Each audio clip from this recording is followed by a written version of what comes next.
modern sociologists have made some analysis of the function of secret societies in the development of man's modern culture.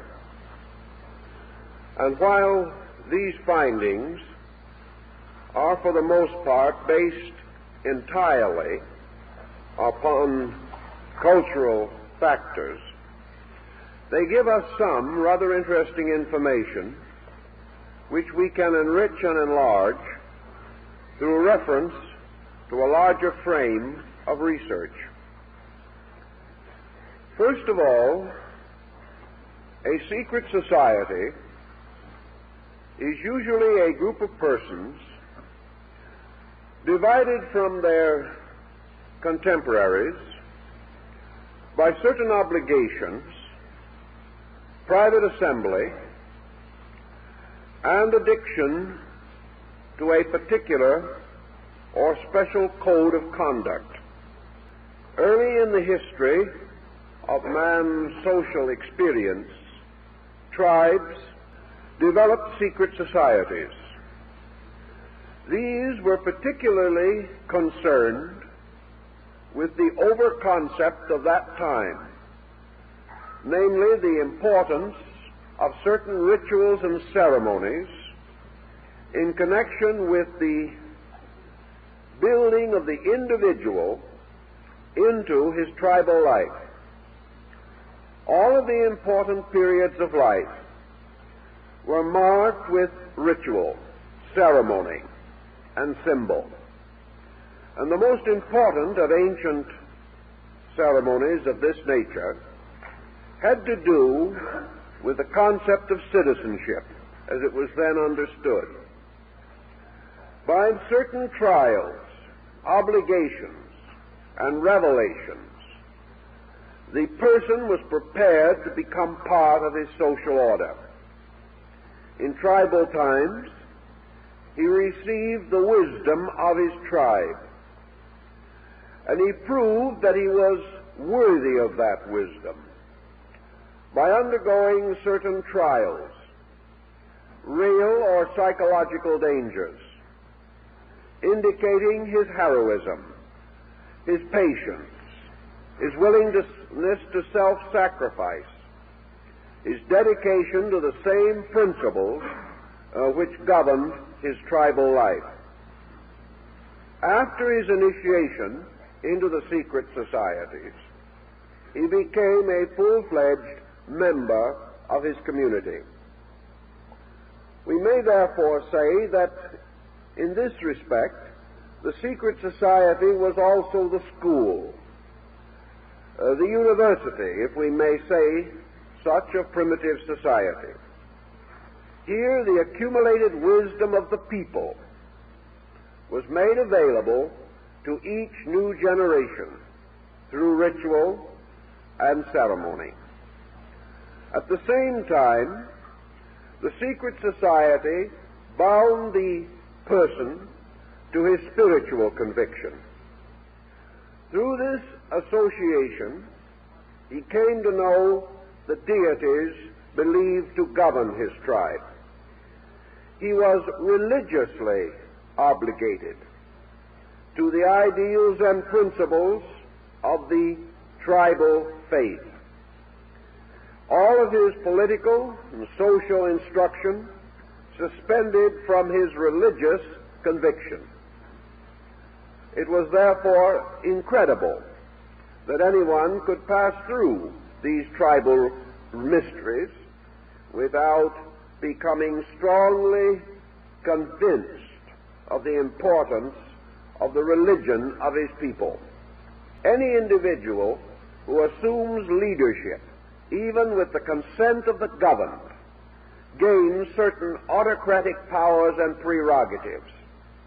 It was the work of the old secret societies to so enrich the cultural, moral, and spiritual life of the leader that he might not be inclined to pervert his authority or to use his powers to exploit or enslave his peoples.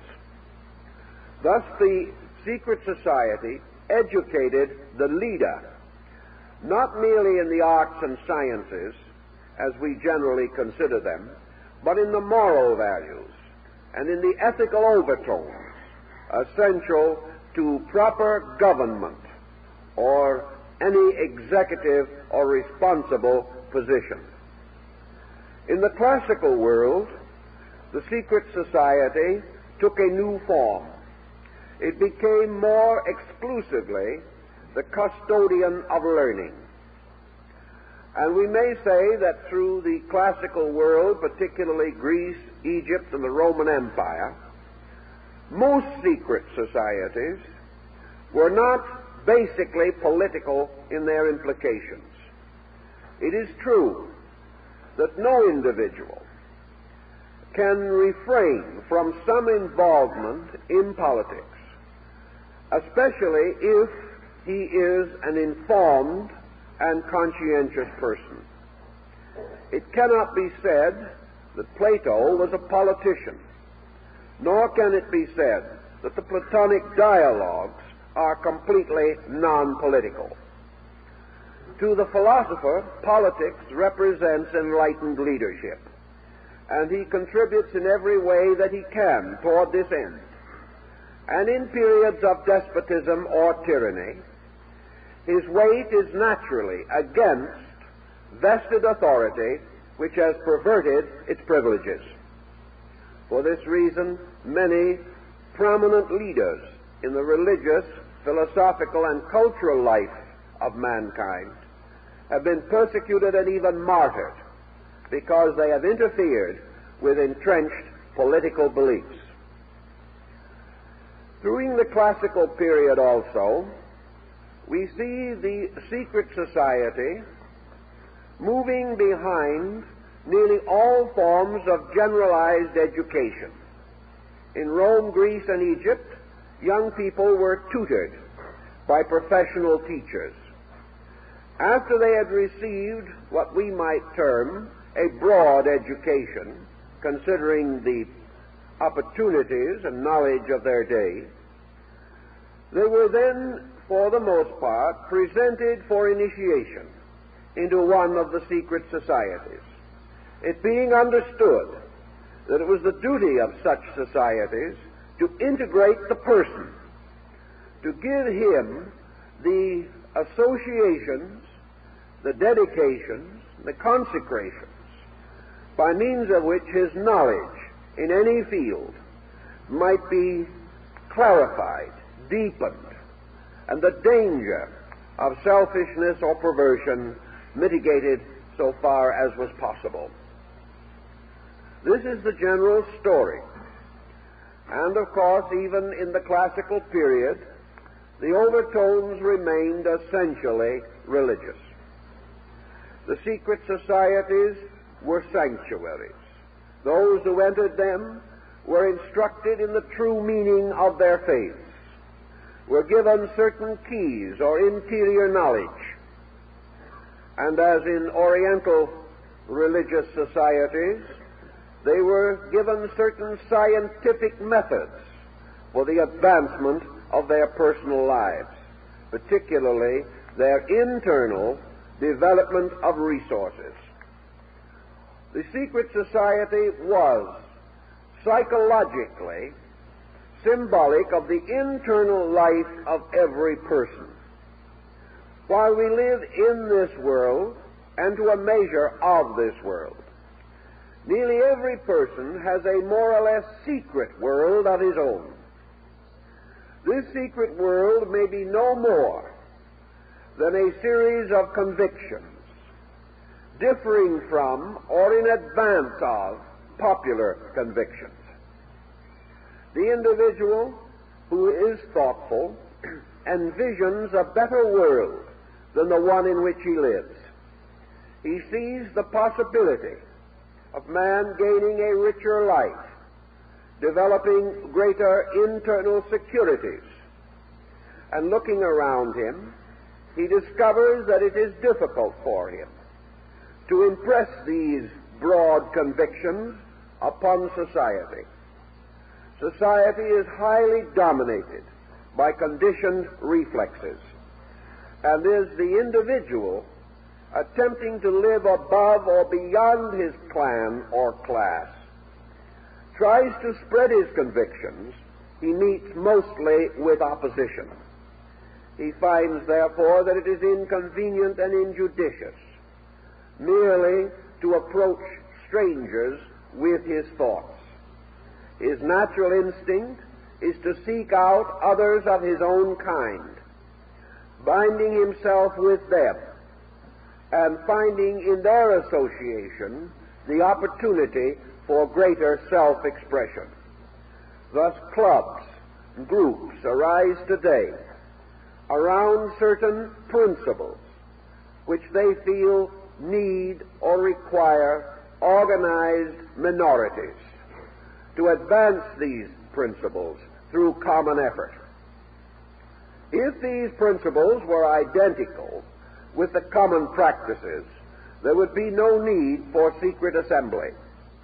But if these principles are not identical, even though they may be entirely friendly, kindly, non-political, if they are not totally identical with the public mind, then those so interested and so dedicated inevitably form private groups. These private groups advance charities, practice various benevolences, do all that they can to increase the cultural advantage of their members and often of non-members. These kinds of assemblies also were known in antiquity. But in those times, men seldom gathered for trivial purposes. They seldom gathered to meet the simple requirements of the day, inasmuch as society itself, being essentially more simple and having certain natural attitudes, it was not necessary to form special societies to advance the commonplace needs of the people. These societies, then, went after objectives that were not commonplace.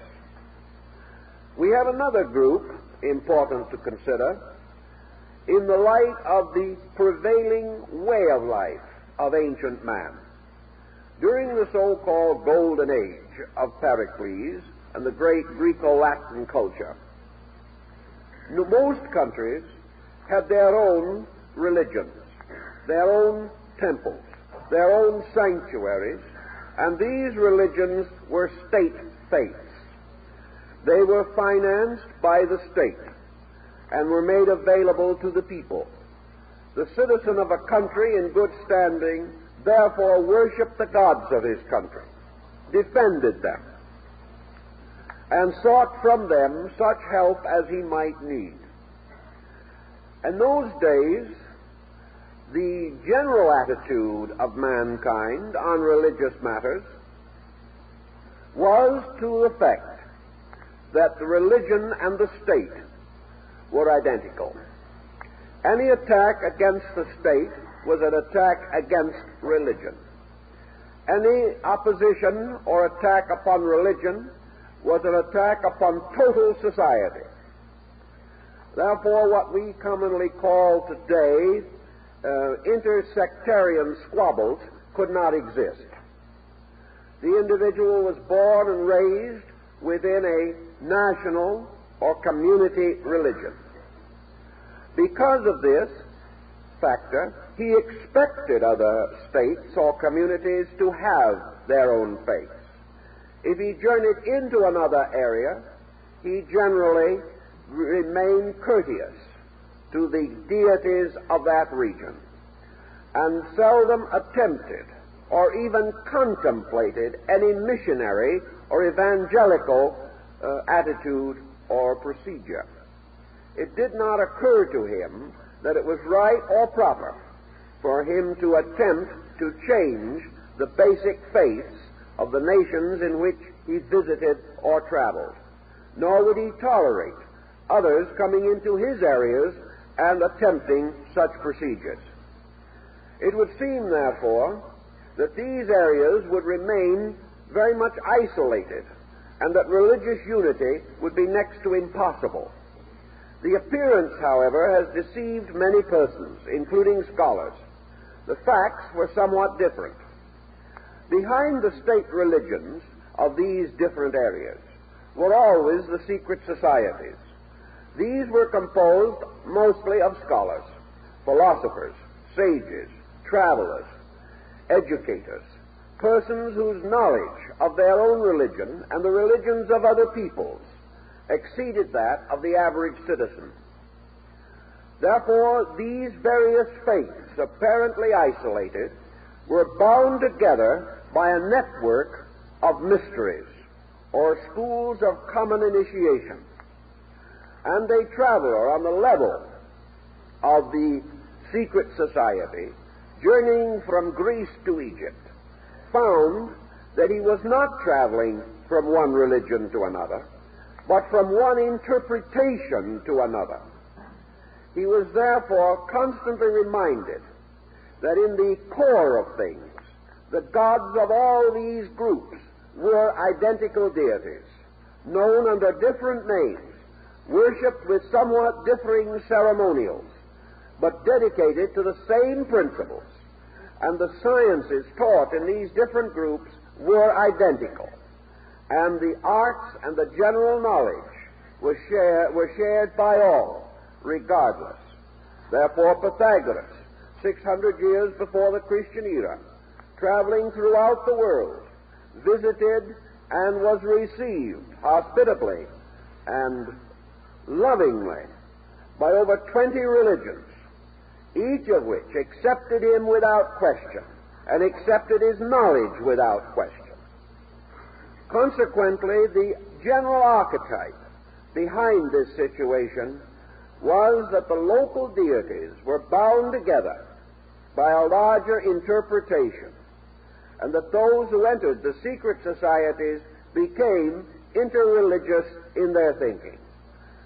For this reason, actual war against any person or group, because of religion primarily, was exceedingly rare, almost unknown. You did not declare war on a man's faith. You might oppose his political structure, which incidentally, of course, included his faith. You might desire his territories. You might seek to gain his wealth, but you did not openly declare war against his God. This was a situation which in many respects resulted in more favorable situations after a period of hostility. When peace was restored, the God concept set in again, and the divisions that might have been otherwise irreconcilable were often mended in this way. Secret societies, therefore, served a great number of purposes and were more widely and generally used than we recognize. In Greece, every free person, man and woman, was entitled to initiation. Consequently, it was not uncommon at the rites of Eleusis in Attica for 25,000 persons to be initiated at one ceremonial. It was therefore not merely a small group, but the whole of the cultural pattern was invested in these principles. Naturally, there were smaller schools of specialized instruction, and by degrees, these schools became trade schools and union schools, protecting arts and crafts, demanding apprenticeships, and our entire concept of the apprenticeship system as a means of advancing skill in an art or science or craft. This arose in the secret societies, for the most common things were so organized. In early England, the tailors had their own secret society. So did the plumbers. Secret societies were not left entirely to abstract speculation. men had a certain pride in their own achievements and a certain sense of responsibility for the quality of their work. In those days, this responsibility was invested in guilds, and guilds were an outcome of classical secret societies. It was the guild that instructed the apprentice, gave him the choicest secrets of his profession or trade, and bound him with obligations to use this knowledge constructively and honorably. It was therefore a most signal offense against society and God to shoddy the workmanship, to use inferior materials, or in any way to misrepresent a contract. The God concept still occupied the mind of the guild masters.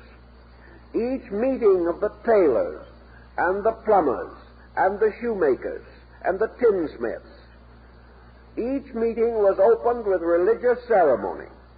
Each meeting was closed with prayer.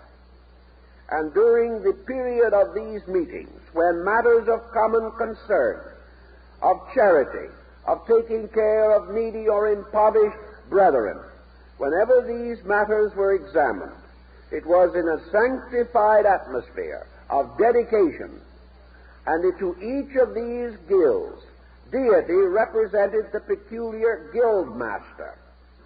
In other words, of all the shoemakers, God was the great shoemaker. Of all the tinsmiths, God was the great tinsmith. Of all the architects, he was the sovereign architect of the world. To all the physicians, he was the master of healing. Each in his own way, therefore, developed a guild faith, a faith based upon performing his normal human activities, his trade, his profession, as a sacred service, as a dedicated recognition of his responsibility to society. And whatever he did that was useful and helpful to others was a form of religious sacrament. The development, therefore, of great projects with comparative smoothness of procedure marked that time. In a day when great mausoleums, temples, palaces, and tombs required from 50 years to 500 years for their completion, the work proceeded in an orderly manner. It was hardly necessary to inspect the work. The masters of the guilds inspected the work themselves and were more critical than any outsider could possibly have been. Also, they regulated the wages of the workmen. They held the various religious meetings that were necessary. And from this we observe inevitably the rise of a religious spirit, a spirit not directly consistent with the general prevailing orthodoxies of those days, a religion which moved directly into action, a religion which was not drowned in theory, but was constantly vitalized by practice. Thus, religion itself passed through certain modifications. The guild masters did not leave their faiths. Very often they met in the chapels, temples, cathedrals, and churches of their religions. But at the same time, they brought to their religion something previously not so well emphasized, and that was the importance of applying your faith and its principles to the works of your hands, so that each task that was performed was sanctified by the integrity with which it was performed. This type of condition has also drifted down to us in the form of trade unions, in the form of various labor organizations. But little by little, the religious factor has diminished, and these organizations have become protective, essentially, rather than almost completely idealistic. In the religious pattern also, we gradually discover that the decline of the so-called Greco-Latin culture brought with it a gradual motion toward the unification of religion. And of secret societies, we should point out those in which religious rites in areas apart from the natural home of a faith came to be emphasized. The secret societies of early Christendom are at point, and also we should mention the secret societies of the wandering and exiled Jewish minorities. Both of these groups, finding themselves in mostly unfriendly regions, united more and more among themselves in the effort to preserve and maintain their faiths. The secret meetings of Christians in the catacombs under Rome and other such organizations naturally led to the rise of religious societies, where only persons trusted, tested, and tried could be permitted to join the group, for a traitor might have resulted in the death of them all. Thus, the secret society that had originally initiated merely to improve society in general, now initiated to preserve itself, to maintain its own concepts, doctrines, or ideals in a hostile environment. From these rootings, a number of other modifications gradually appeared. After the rise of Christendom, and it passed into a more or less positive relationship with society, the non-Christian minorities, who had once dominated, also found it expedient to organize against the rising power of Christendom. Thus we have a number of fringe organizations preserving their non-Christian identities for centuries after the rise of the church. They accomplished this by the use of the greatest secrecy and with due caution against the possibility of their true projects being discovered. Most of the non-Christian secret societies did not, however, contemplate the overthrow of Christendom. They had no such grandiose idea. What they believed was that they possessed certain knowledge which was not commonly possessed by the members of the new faith, and they therefore united to protect and preserve this knowledge in order that it might not be extinguished. Thus these societies became protective of certain beliefs or certain attitudes or certain ideas, usually against what they regarded to be the inadequacies of the generally regarded interpretations and procedures. Naturally, these became the heretical sects and were gradually cast off into the darkness and into the wilderness, many of them taking up their refuge in the Near East, particularly in the rising Arabian culture. Here also secret societies arose. And these societies give us another cross-section of our problem. Most religions and abstract philosophical systems that have had broad spheres of influence found it expedient to divide within themselves, or division was more or less pressed upon them by their own members. If society has a majority of conformists who are perfectly content to follow in prevailing patterns, or to worship in an orthodox manner the dominant creeds and faiths of their times, there are always others, mystics, idealists, dreamers, scholars, scientists, philosophers, to whom the prevailing explanations are not sufficient. These persons inevitably seek for greater meaning, And as this meaning approaches the mystical or seeks to substitute internal revelation for tradition, these groups may come in conflict with the prevailing faith. To meet this conflict, they retire into a measure of secrecy. This secrecy serves several ends. First, it prevents outward division in a religion. It prevents a faith from being constantly in the presence of its own heretical followers. Furthermore, it advances to a degree, and rather continuously, the moral and ethical values of a faith. And those ideals which 1,000 years ago were regarded as totally esoteric have gradually come to be new standards of orthodoxy, so that these mystical groups, pressing on beyond the prevailing doctrines, have become the pioneers of progress in nearly every order of society with which they have been associated. This, in brief, perhaps, summarizes the older situation.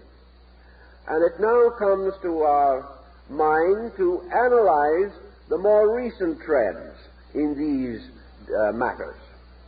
The first sociological over-concept that develops from all of this is that the secret society represents an organization of the factor of mystery.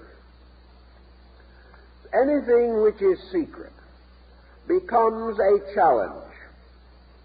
The moment we learn that there is something folks do not want us to know, we can never rest until we find out what it is.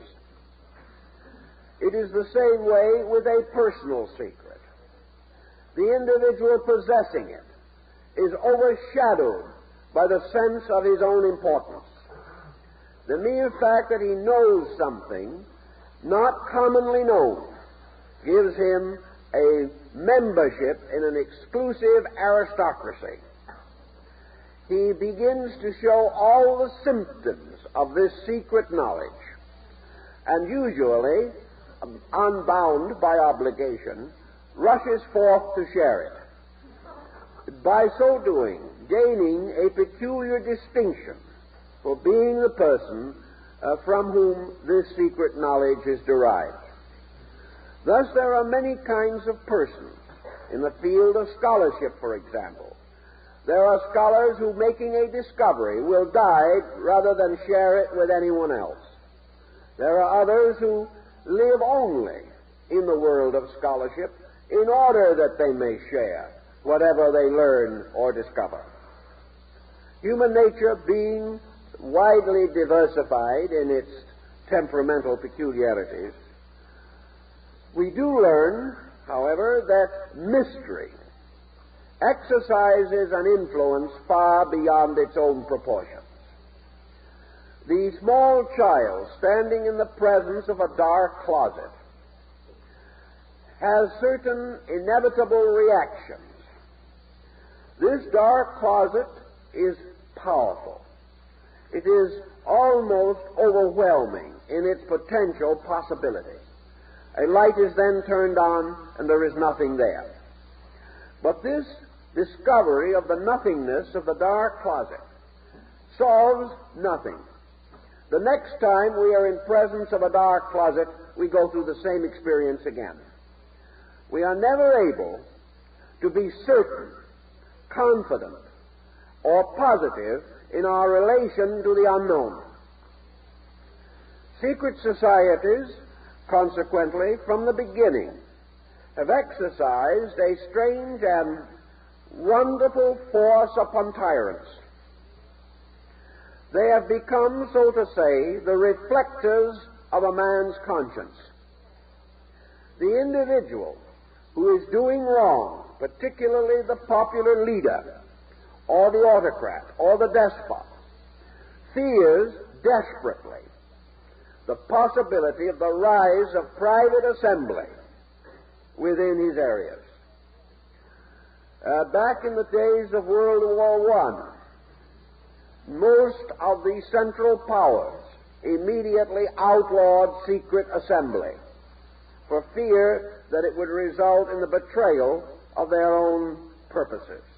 In World War II, both Germany and Italy, under Hitler and Mussolini, outlawed secret societies for fear that from them would rise the force that would later judge them and would make more rapid their overthrow. Also, of course, in all countries now behind the Iron Curtain, secret societies are forbidden, for it is always possible that from them might come the counter-revolutions which are continuously feared. If a secret society does arise within a troubled state, and it is impossible for the police or agents of that state to ferret out the society and destroy it, it then becomes a ghost, haunting forever the tyrant, and causing him to gain greater and greater fear and terror, looking with suspicion upon everyone, hardly daring to accept the closest ministrations of his own family for fear that they are in league against him. Thus the secret society as a political instrument enables a dozen men united together to appear with the strength of 1,000,000. That which is unknown multiplies its power. It is suspected of far more than it possesses, and it also becomes psychologically a judge and juror over the tyrant. It may never move, but its existence in his consciousness may well destroy him. The political power of such organizations, therefore, can, under certain conditions, be extraordinary, especially where the situations permit the continuance of secrecy. In what we call our modern way of life, secrecy, as known in antiquity and during the medieval period, such secrecy is no longer possible. Secrecy today is a highly relative term, and nearly all secret societies are known. The motives for which they stand are known. Their memberships are known. That is, in those nations in which the general way of life does not cause leaders to fear such assembly, or does not give reason to assume that treason is intended, or the destruction of persons, property, or character is likely to follow. This means that in so-called highly advanced nations, nations whose ways of life are comparatively adequate and whose citizens are reasonably contented, your secret societies function mostly as fraternal and benevolent orders, existing as the extensions of old ways, but not presenting any real or major threat to any existing integration of society. Modern societies, therefore, are inclined to advance special ideas, the advancement of which will improve or adjust society, advance education, spiritualize against the prevailing materialism. And in many instances today, so-called secret societies are prime movers toward the recognition of religious value in a time when this seems to be something in strong and desperate need of defense. If, therefore, there is charitable work to be done, if there is need for the strengthening of community ties, if the preservation of a level of consciousness is advanced by society activity, such societies will spring up, preserving part of the forms of older organizations, and perhaps even more of the spirit, but relating mostly to those classical societies which had as their principal aim the general improvement of man, or the protection of arts and sciences, or the service of the needy, or the extension of education towards a higher cultural platform, with emphasis upon the need of man to advance toward the future, better equipped than he is by ordinary methods now prevailing. From such considerations, societies may be regarded as benevolent. This is the way we generally think of them today. And in America today there are many secret societies, mostly secret because of the membership's conviction that they have a project which would otherwise remain undone, and to which they contribute by means of the slender framework based upon the older concept of assembly for particular purpose within a larger social theater. We think of this and we view the term secret society today as largely so meaning. But let us not forget that our way of life is not as yet the prevailing way of life for human beings. The civilization and culture of Western Europe and America has as yet not touched a comparatively large area of humankind. If, for instance, we may say that we have 2.5 or 2 3/4 billion human beings on earth today, it is also safe to say that better than half of that vast group does not live our way of life, does not enjoy the temporal advantages which we enjoy, nor the personal security, nor the political representation, nor the religious tolerance.